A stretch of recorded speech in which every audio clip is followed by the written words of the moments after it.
Bismillahirrahmanirrahim. Assalamualaikum warahmatullahi wabarakatuh. Assalamualaikum warahmatullahi wabarakatuh. Ya, alhamdulillah, segala puji bagi Allah yang telah memberikan rahmat kepada kita sehingga kita dapat menjalankan ibadah, berbagai banyak ibadah di bulan suci Ramadan ini. Salawat dan salam mari kita curah limpahkan kepada Nabi Muhammad SAW, keluarganya, para sahabatnya, para pengikutnya hingga yaumil qiyamah, yang mudah-mudahan kita termasuk yang mendapatkan syafaat dari Rasulullah. Alhamdulillah kita memasuki program podcast kembali, dan insya Allah pada hari ini program Tripod ya, talk about Ramadan in podcast ya. Pada sesi kali ini kita akan membahas berbagai banyak hal terkait dengan zakat, baik itu nanti kita akan mengenal tentang pengertiannya, pun sampai ke banyaknya polemik-polemik, pertanyaan-pertanyaan berkaitan seputar tentang zakat. Nah, insya Allah yang akan menjadi pemateri kita terkait zakat pada hari ini adalah Dr. Fikfik Taufik MSy. Berat. Berat. Berat. Ya, alhamdulillah. Sehat, Pak Fik? Alhamdulillah. Ya, kita langsung saja mungkin ya, mendengarkan, menyimak terkait zakat, dan kita awali dari mulai apa sih gitu zakat itu, pengertiannya gitu, baik secara bahasa atau mungkin nanti secara istilah. Kita langsung saja dengarkan pemaparan dari Pak Fik. Mangga, Pak Fik. Tentang non ya? Zakat secara bahasa sampai secara istilah ya. Sih? Ya, zakat ya, pengertian zakat secara bahasa ya, sering diartikan sebagai, kan asal katanya dari zakat ya, zakat yuzaki, zakatan. Itu maknanya kan membersihkan gitu ya. Ada juga kemudian yang mengartikan zakat itu an-nama dan barokah, gitu, tumbuh dan berkah gitu. Sehingga nanti muncul paham dari pengertian bahwa zakat itu hanya dari harta yang berkembang, itu dari pengertian itu ya. Jadi zakat itu karena ziyadah tadi ya, berkembang dan berkah itu ya. Itu pengertian zakat secara bahasa. Nah, adapun nanti pengertian zakat secara istilah, misal dalam ikut sunnahnya Sayyid Sabiq gitu ya, diartikan bahwa zakat itu sebagai ismun lima yakhrujul insanu min haqqillah. Jadi sesuatu yang kemudian dikeluarkan oleh seseorang yang merupakan itu hak dari Allah Subhanahu wa taala gitu ya. Yang nanti dikeluarkan itu untuk siapa?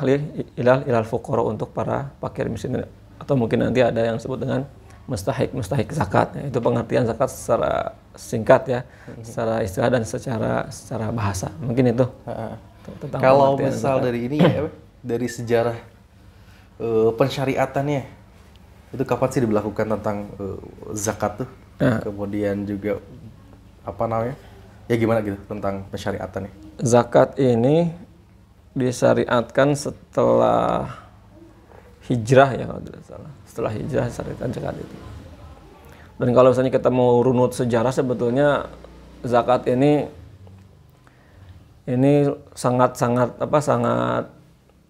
sangat jauh sekali ya. Jadi ada yang kemudian menceritakan tentang sejarah zakat itu dan menyamakannya dengan yang sering disebut sebagai sesajen gitu ya. Sesajen. Jadi sesajen itu kan oleh orang-orang yang para penganut animisme dinamisme gitu ya, sesajen itu. Itu kan dipersembahkan untuk keselamatan dirinya agar tidak kemudian mendapatkan musibah dari yang maha pemilik kekuasaan itu ya.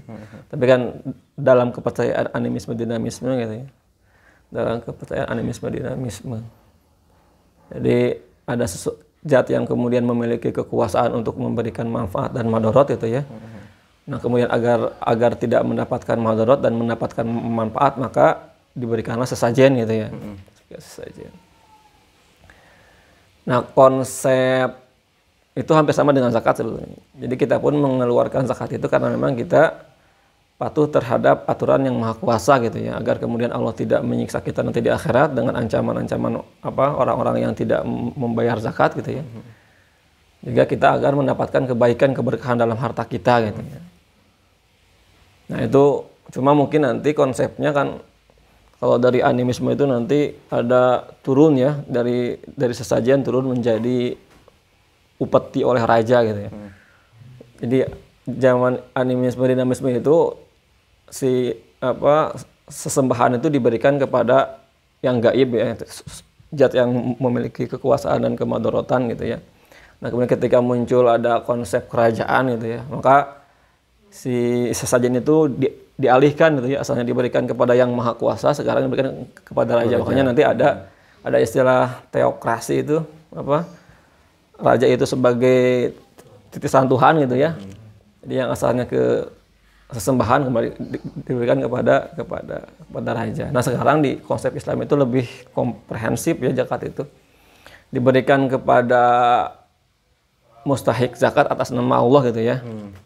Jadi kembali kepada masyarakat gitu ya, dari yang kaya diberikan kepada masyarakat yang kemudian yang lemah gitu.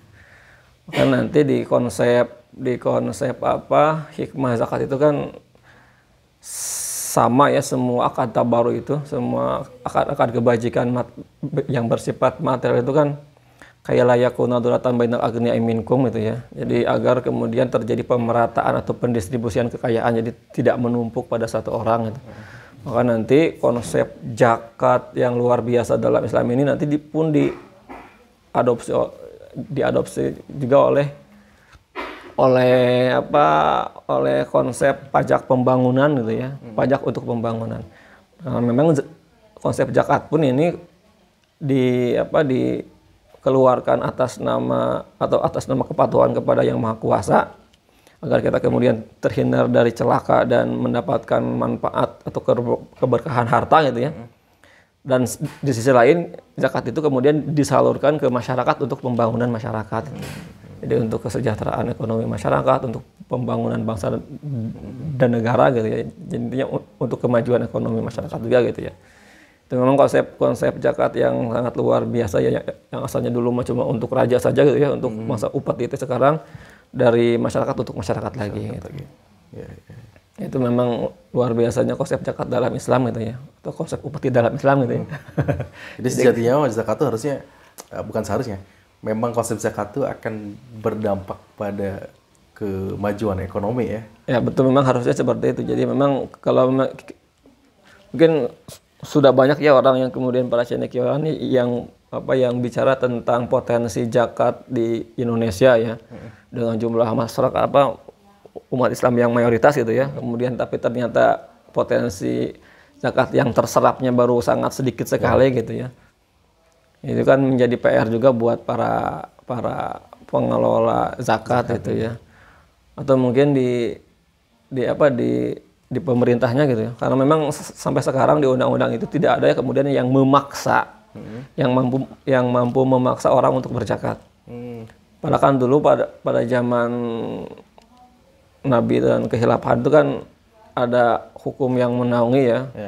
Tuh zakat di perangan gitu kan. Yang menabuhkan gitu ya.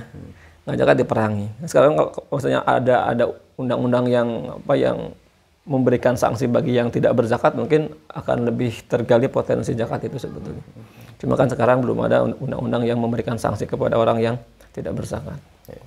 Itu kembali kepada political will ya. Nah, makanya pilih partai yang bersyariat Islam. Kampanye ya, nggak apa-apa ya. Nah, kita masuk ke pembagian mungkin ya. Pembagian tentang zakat. Ada berapa macam zakatnya sebetulnya? Nah, secara umum ada yang membagi zakat itu kepada dua sebetulnya. Secara umum dua jenis zakat ya. Zakat jiwa dan zakat harta. Zakat jiwa itu ya yang sekarang mau kita laksanakan ya sebentar lagi. Itu zakat fitrah ya. Itu zakat jiwa. Zakat harta ini nanti ada zakat emas, ada zakat peternakan, ada zakat pertanian, ada zakat penghasilan termasuk yang zakat profesi itu ya. Itu bagian dari zakat harta sebetulnya.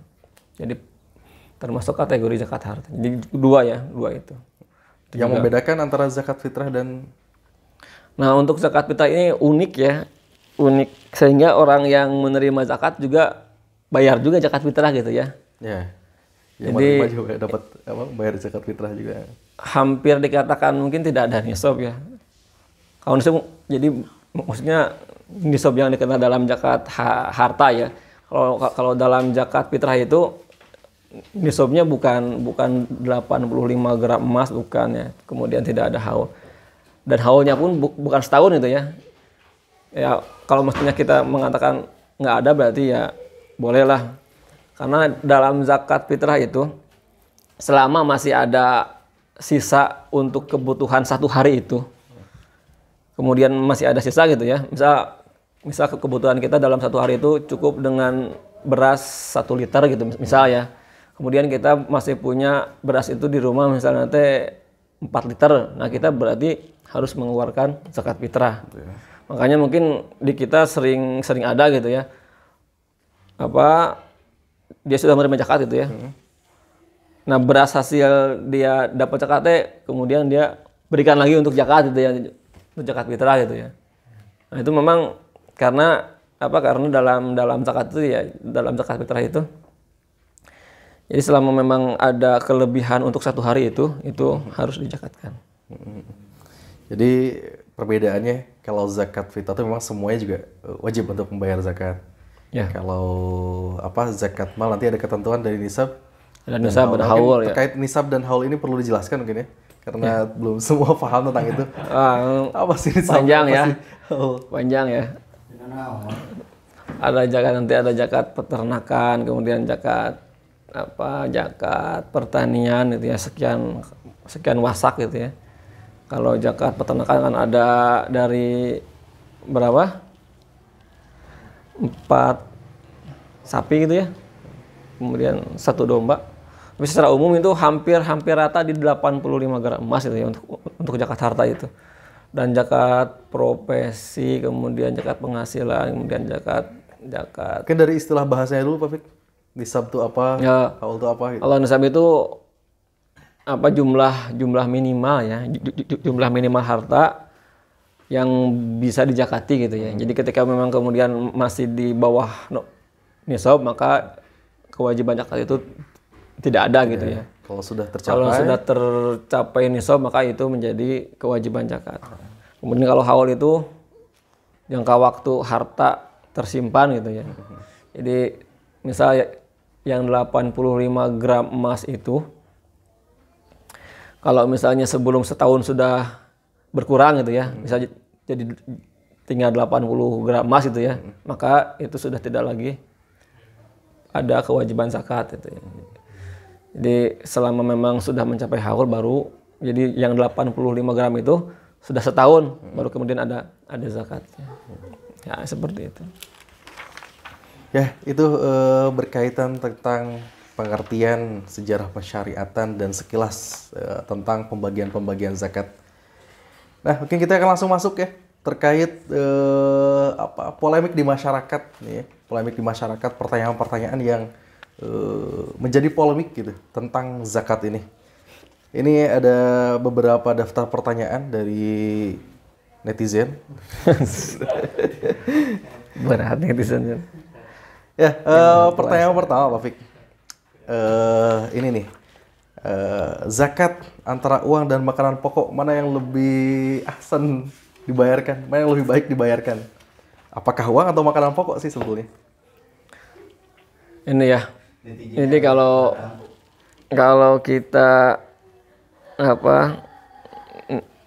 mengambil sudut pandang makosid gitu ya, makosid syariah atau kemaslahatan dari apakah beras atau dengan uang gitu ya, mana yang lebih aslah gitu ya, yang lebih maslahat dari sisi kemanfaatannya gitu ya, maka mungkin nanti kita akan lebih cenderung untuk membayarkan itu dengan uang gitu ya. Itu yang pertama. Tapi kalau misalnya kita mau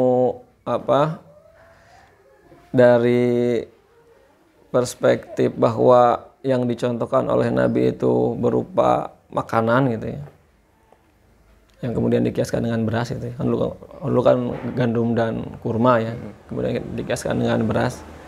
Maka mungkin nanti ahsannya ya dengan makanan pokok tadi gitu ya, makanan pokok tadi. Ya, tinggal kita mau kemudian mengambil mana yang apakah kecenderungan kepada tekstual hadis gitu ya, atau kemudian kita lebih mengambil kemanfaatan harta gitu ya. Mana yang lebih manfaat atau lebih berguna bagi seseorang, apakah uang atau beras gitu. Nah, seperti itu ya. Ya, jadi intinya apapun mau uang makan pokok dua-duanya jadi diperbolehkan ya. Dua-duanya diperbolehkan. Diperbolehkan. Dan itu sudah menjadi keputusan di negara kita juga ya, bahwa baik itu dengan uang ataupun dengan harta itu diperbolehkan. Dengan beras itu diperbolehkan gitu ya. Dalam undang-undangnya diperbolehkan. Nah, pertanyaan berikutnya terkait mustahik. Siapa saja sih sebetulnya yang berhak menerima zakat? Ini tentang mustahik ya, mustahik zakat fitrah mungkin ya, khusus ya. Ada perbedaan nggak antara mustahik zakat fitrah dengan? Ini ada dua pendapat ya tentang zakat fitrah dengan zakat mal, itu ada yang menyamakan, ada juga yang membedakan gitu ya. Jadi orang yang kemudian berpendapat atau ulama yang berpendapat yang membedakan antara zakat mal dengan zakat fitrah dari sisi mustahik gitu ya.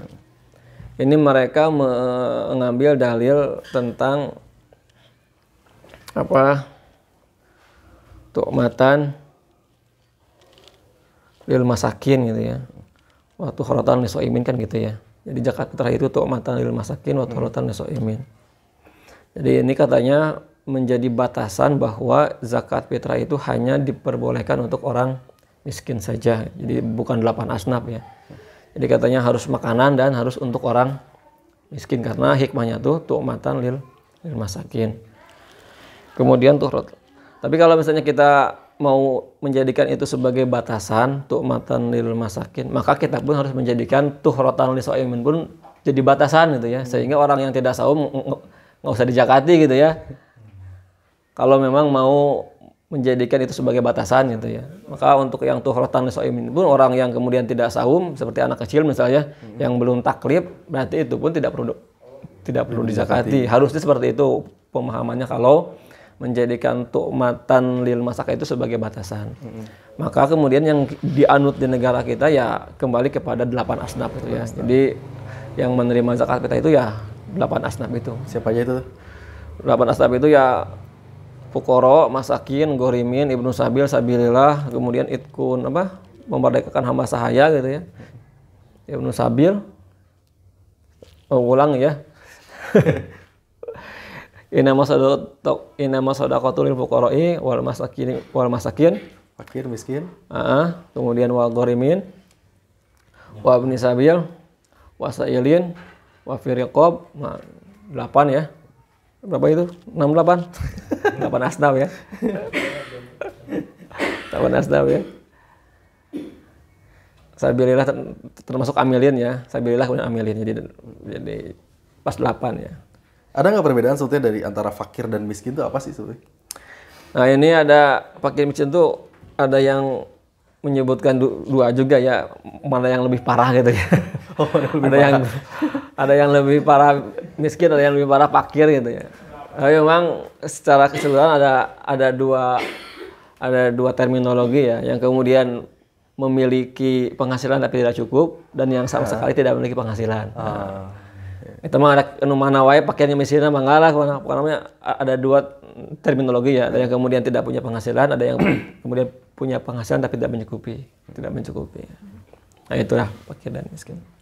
Sedikit melenceng ke ini nih, ada pertanyaan tentang fidyah. Sama nggak sih mustahiknya? Sama nggak penerimanya? Nah, kalau fidyah kan dalam Quran ya, fafidyatun ta'amu miskin gitu ya. Fafidyatun ta'amu miskin.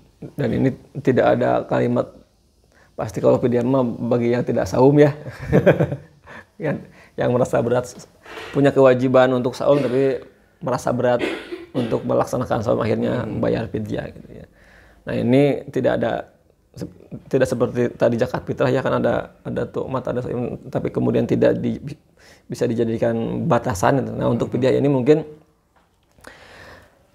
dibatasi untuk to'amu miskin ya. Jadi untuk memberikan makanan bagi orang miskin gitu. Ya. Memberikan makan bagi orang miskin. Nah, memberikan makan kalau ternyata fidyah itu dibayarkan dalam bentuk uang. Kan seperti kalau dalam ayatnya gitu ya. Ya. Bayarkan dalam memberikan makan. Ini kan beras itu nggak bisa dimakan ya. Betul. Ya. Beras itu nggak bisa dimakan. Dan bisa dimakan kalau sudah dipasak gitu ya. Dan masak itu perlu biaya gitu ya. Nah, itulah gampang kan sebetulnya. Jadi ya bentuk nasi kotak kemana? ya mau bentuknya beras gitu ya, mau bentuknya nasi kotak ataupun mau dikasihkan uangnya saja itu sebetulnya sama-sama boleh gitu ya. Kecuali bagi mereka yang kemudian menganut harus dengan makanan seperti zakat fitrah ya berarti untuk fidyah pun mesti dengan makanan dan beras itu ya. Tidak dengan uang. Tapi memang di kita sudah diputuskan untuk membolehkan fidyah dengan uang.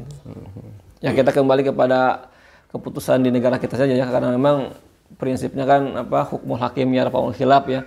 Ketika kemudian MUI atau pemerintah yang diwakili oleh MUI sudah memutuskan satu hukum, maka khilaf di antara para ustadz, di antara para ulama itu sudah tidak boleh ada lagi.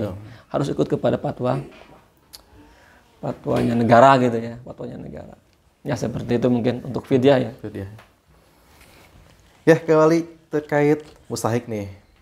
Nih, apabila mustahik sudah mendapatkan zakat dia termasuk bagian yang mendapatkan zakat.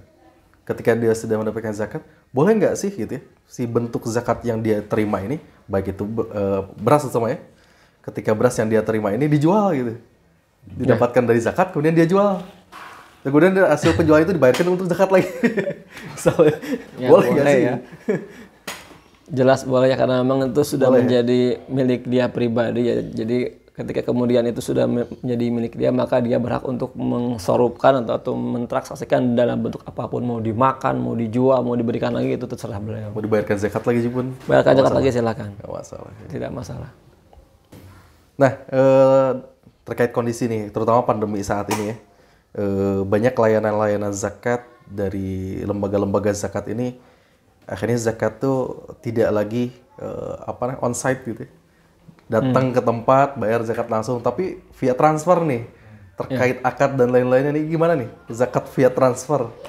Nah, ini kalau dalam perkuliahan mungkin di materi manajemen fundraising ini ya. Ini harus 1-2 kali pertemuan mungkin ini. Manajemen fundraising. Nah, ini justru bagian dari kemudahan untuk berzakat gitu ya. Bagian dari kemudahan di mana amilin itu tidak harus ngagidi langsung ke tempat muzaki gitu. Jadi kan khud min amwalihim tuh tidak harus kemudian datang ngetok pantol gitu ya. Dulu kan kayak gitu. Kemudian minta zakatnya. Sekarang kan tinggal kirim status WA, kemudian barcode gitu ya. Zakat itu kan lebih memudahkan gitu ya. Jadi lebih memudahkan amilin, lebih memudahkan muzaki juga. Nah, ini sangat positif sekali ya untuk kemudian mengembangkan manajemen fundraising sampai sejauh itu gitu ya. Ya mungkin itulah. Ada nggak kan kalau misalkan langsung datang tuh kan biasanya ada ijab kabul. Nah kalau misalnya via transfer tuh kayak gimana? Ya sama saja kan. Ketika kemudian sudah transfer kan pasti ada konfirmasi ya. Konfirmasi itu kan bagian dari ijab kabul gitu ya. Bagian dari ijab kabul. Kami berzakat itu. Ya kan sekarang sudah bukan zamannya lagi yang bersifat verbalistik gitu ya.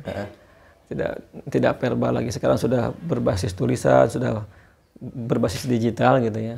Tidak kemudian harus verbal. Ya kita pun kan ketika ngambil uang dari ATM kan menyebutkan nabi artosna kan. Sudah ada bukti resi gitu ya. Itu sebagai bukti bahwa sudah melakukan pengambilan uang yang sah gitu ya. Bukti transaksi yang sah itu ya tidak lagi dengan ijab kabul, cukup dengan tulisan ataupun dengan data digital gitu ya. Kemudian ini nih, ini cukup ramai juga nih terkait zakat profesi ya. Apakah setiap yang sudah bekerja dia berpenghasilan itu wajib menunaikan zakat? Ya. Mungkin dibahas tentang zakat profesinya dulu ya. Itu pun kan bagian dari hal yang diperselisihkan oleh mungkin oleh para ulama di kalangan lintas ormas mungkin di Indonesia ya, tentang ada tidaknya zakat profesi. Nah, saya lebih cenderung menyatakan ada zakat profesi atau zakat penghasilan itu ya. Karena memang makna tijaroh itu kan bukan hanya jual beli dalam arti uang dengan barang gitu ya, tapi ada uang dengan jasa. Itu pun sama bagian dari akad tijari atau akad komersil gitu ya, akad komersil. Dan itu pun jelas merupakan harta yang bertambah kan. Jadi ada penambahan harta dari orang yang kemudian berprofesi gitu ya. Dan ketika kemudian itu sudah mencapai nisab, maka ya sama saja dengan zakat tijaroh, itu mesti dizakati gitu ya, mesti dizakati. Berarti ya kecenderungan dan di negara kita pun sudah diundangkan ya tentang zakat profesi itu. Artinya ya orang yang kemudian menyelisih undang-undang tentang zakat ya seharusnya kemudian rujuk kepada undang-undang gitu ya, yang menyatakan bahwa zakat profesi itu ada gitu ya. Nah, dalam zakat profesi ini unik ya. Zakat profesi itu unik. Uniknya gimana? Jadi kalau kita batasi dengan nisab, maka itu nisabnya itu dengan harta emas dan perak. 85 gram emas gitu ya. Jadi nisabnya 85 gram emas dan perak. Jadi dikiaskan dengan zakat emas untuk nisabnya. Tapi dalam hal pemungutannya itu dikiaskannya dengan zakat pertanian, yaitu dipungut atau dibayarkan pada yaum hasodi. Yaum hasodi itu ya hari panen gitu ya.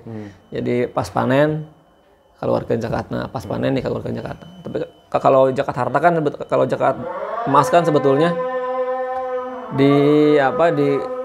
dibayarkannya itu setelah setahun ya, setelah setahun dibayarkan. Jadi nisabnya terpenuhi, kemudian haulnya terpenuhi, baru dibayarkan zakatnya gitu. Nah, untuk zakat profesi ini dibayarkannya itu tiap bulan. Jadi setiap gajian, nah berarti kan itu panen gitu ya, panen gitu. Kemudian langsung dipotong zakatnya gitu ya. Karena kalau misalnya kita zakat profesi itu dibayarkan per tahun gitu ya, kan sangat memberatkan ya misal pada saat bulan Desember gitu ya, kita gajian misal 4 juta, kemudian harus menanggung zakat dari bulan Januari sampai bulan Desember gitu. Kan besar, berarti akan sabarah berarti anu kapotong tina zakat bulan Desember gitu ya. Kan akan sangat besar sekali. Dan mesti diingat berarti kalau sekarang harga emas itu misal 1 juta misalnya, logam mulia ya, maka nisab zakat profesi itu ya 85 juta. 85 juta rupiah ya kalau misalnya harga emasnya 1 juta ya. Nah, berarti kalau misalnya kita hitung per bulan 85 dibagi 12 seberapa? Ya kisaran 7 juta ya. Nah, penghasilan 7 juta itu baru ada zakatnya tiap bulan. Kalau di bawah 7 juta mah ya belum masuk nisab ya. Belum masuk nisab. Misal guru-guru di kita sudah UMR misal. Kalau misalnya tapi kan belum ya. Belum UMR belum ya. Jadi ya kita masih jauh dari zakat profesi gitu ya. Masih jauh dari zakat profesi. Dan ini pun ada dua pendapat ya tentang zakat profesi ini. Apakah diambil dari penghasilan bruto atau diambil dari penghasilan neto gitu ya. Karena ada sebagian ulama yang kemudian mengatakan zakat itu dari fadlah ya, dari sisa harta dari sisa harta kebutuhan pokok. Jadi dipotong dulu kebutuhan pokok, jika ada sisa kemudian dinisobkan baru ada keluar zakatnya. Itu kalau dari neto ya, ada juga dari bruto. Nah yang berlaku di kita itu dari bruto. Jadi penghasilan bruto langsung dipotong zakatnya. Jadi penghasilan brutonya 7 juta belum dipotong hutang, belum dipotong cicilan kredit apa gitu ya, kredit panci, kredit motor, kredit naon itunya, itu sudah langsung dikeluarkan zakatnya. Itu yang dari bruto ya. Kalau yang dari neto berarti zakat misalnya penghasilan Sudah sampai 7 juta gitu ya. Kemudian dipotong cicilan mobil, cicilan rumah, cicilan sepeda, istri gitu ya. Kalau maharnya masih kredit misalnya, kalau mahar masih kredit gitu ya. Tapi kita pasangan kredit dan cicilan mahar. Menangkan mahar kredit atau pembahasan lain namanya. Episode berikutnya lah. Jadi intinya ada yang dari bruto, ada yang dari neto. Tapi memang yang dipraktekkan di kita itu dari bruto ya, penghasilan bruto. Ya, pertanyaan berikutnya nih. Ini yang saya alami ya. Saya pernah nih kedatangan non muslim datang, kalimatnya mau ikutan zakat. Ini gimana nih?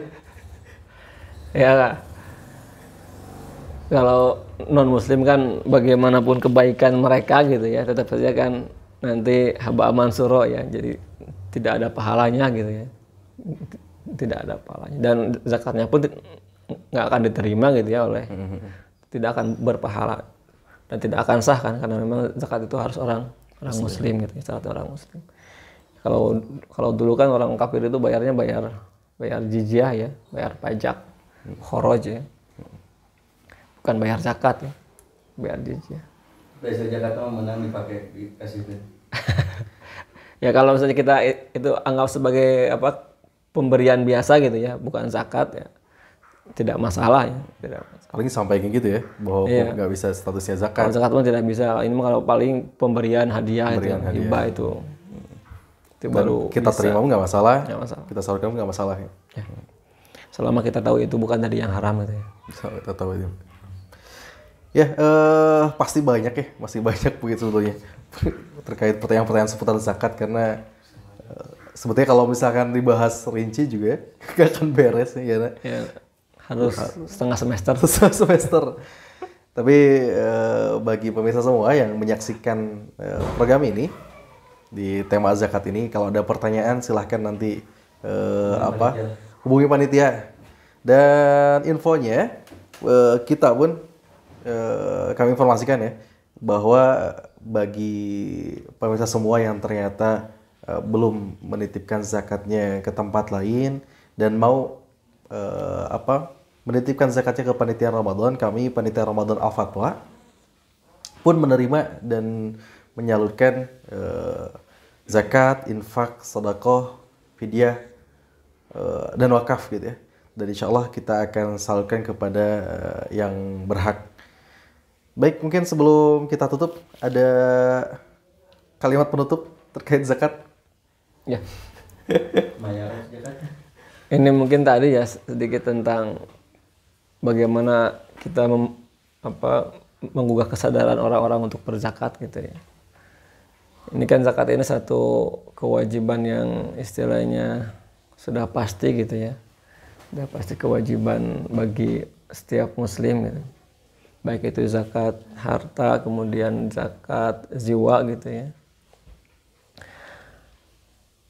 Nah, untuk menopang untuk menunjukkan kepedulian kita terhadap sesama gitu, yang kemudian sekarang sedang kita bangun dengan ibadah saum, itu kan bagian dari melatih kepedulian sosial kita gitu ya. Maka ditambah dengan zakat ini akan jadi sangat luar biasa gitu ya kepedulian kita terhadap masyarakat. Udah mah kita berusaha untuk menyamakan diri seperti orang-orang yang merasakan lapar setiap hari mungkin itu ya, di selain bulan Ramadan itu ya, orang-orang yang kemudian mereka tidak berkecukupan itu ya. Nah, itu pun sudah melatih kepekaan kita, sekarang kemudian tambahkan dengan kepedulian kita dengan zakat itu. Jadi tidak hanya merasakan tidak hanya kita merasakan mereka gitu, tapi kita pun harus menjadikan mereka merasakan seperti kita itu. Memiliki harta yang cukup, kemudian memiliki makanan yang cukup, ya seperti itu mungkin lah. Ya kita kembali tingkatkan kepedulian kita saja lah. Dari yang awalnya mustahik menjadi muzaki. Apalagi sampai sejauh itu gitu ya. Dari yang awalnya mustahik bisa menjadi seorang muzaki. Ini tugas lembaga-lembaga zakat gitu ya. Bagaimana kemudian mampu untuk mengaping mustahik menjadi seorang muzaki. Baik, itu mungkin terkait zakat hari ini, tema zakat hari ini. Kami ucapkan terima kasih untuk Pak Vivik yang sudah meluangkan waktunya bisa memberikan pemaparan terkait zakat. Dan pemirsa semua, sekali lagi saya informasikan bagi yang ingin menunaikan zakatnya, menitipkan kepada kami, silahkan nanti ada infonya di running text di bawah, ya. Nanti bisa menghubungi nomor yang tertera. Dan mari kita tunaikan, mari kita sempurnakan ibadah Ramadan kita dengan menunaikan zakat. Semoga di sisa akhir Ramadan ini kita bisa meningkatkan amalia-amalia kita sehingga Ramadan kita menjadi Ramadan yang maksimal dalam ibadah kita, dan mudah-mudahan setiap amal ibadah kita di bulan Ramadan ini Allah terima. Sekian, terima kasih sudah menyimak. Assalamualaikum warahmatullahi wabarakatuh. Waalaikumsalam warahmatullahi wabarakatuh.